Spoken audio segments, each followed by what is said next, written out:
Hey, this is Kristen Greger from Petal and Glass Photography, and I am excited to talk to you about this topic. I know it's like oxymoronic to say excited to talk about rain on your wedding day, but I am actually excited. I've had to deal with rain quite a few times in the past few years when it comes to weddings, whether it's other weddings that I'm second shooting or weddings that I'm shooting for myself. Wedding day rain is just a reality. And I began to realize as I shared with my family and friends about, the rain and stuff like this, that they just like, oh, that stinks, what a shame.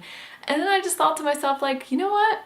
It's not a shame. Rain is it's just part of life. Rain happens. It's really common.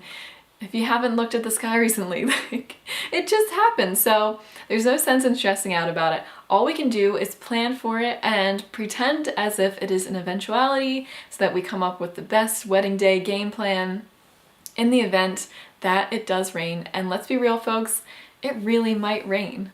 So the first thing we can do to prepare for rain is to obviously have an airtight rain day plan. So if you're having your wedding at a venue where part of it's outside, whether it be the ceremony or reception, or part of it's under a tent, you're going to have a game plan. Your venue will usually require you to have one.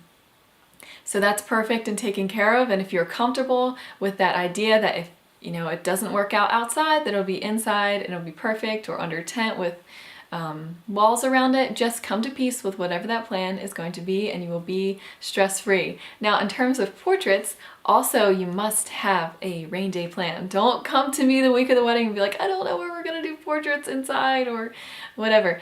Let's work it out ahead of time so that neither of us is stressed at the very last moment trying to figure out where we're going to do those portraits. If there's a place inside of your venue, or if there's like a covered pavilion or patio or something like that, we can totally make that work, or try to find a place nearby where we can do some indoor portraits in the case that it really, really rains. I always have umbrellas on hand if, we can brave the rain through some light drizzles to do that, but I always like to communicate ahead of time so that we all know what's happening.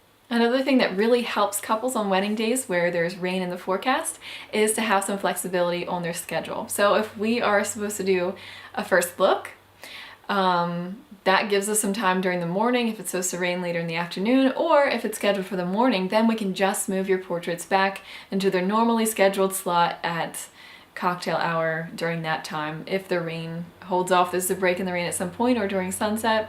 Just having it in your mind that there are these little pieces during the day where we might be able to do portraits will be really helpful in preparing.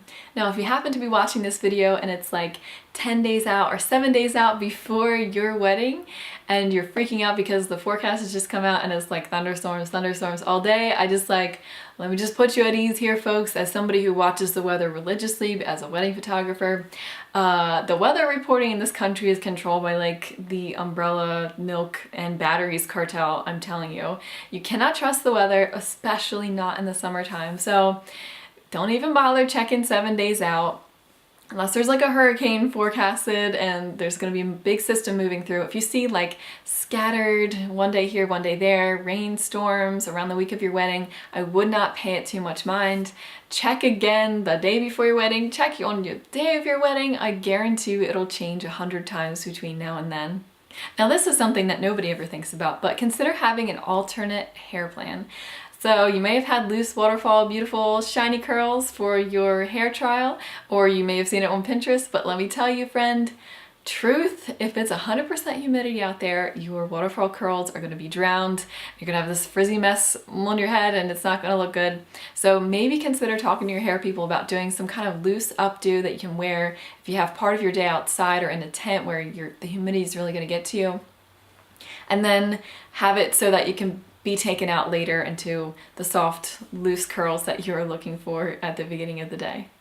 Now, this goes for all brides, rain or shine, embrace the elements on your wedding day. You can't get it back. This is the one day that you two are joining your lives together. Your friends and family are there, so make the most of it. Enjoy yourself. Whether that means kicking off your shoes and dancing in the rain, I'll be out there with you, with or without an umbrella. And friends, seriously though, don't let it ruin your day. It's really not worth it.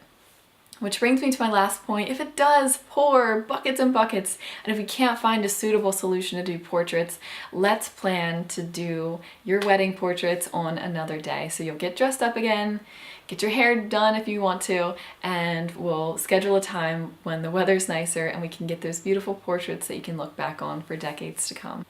I hope this was helpful for you guys. If any of you have a rainy day wedding story that you'd love to share, I'd love to hear about it in the comment section.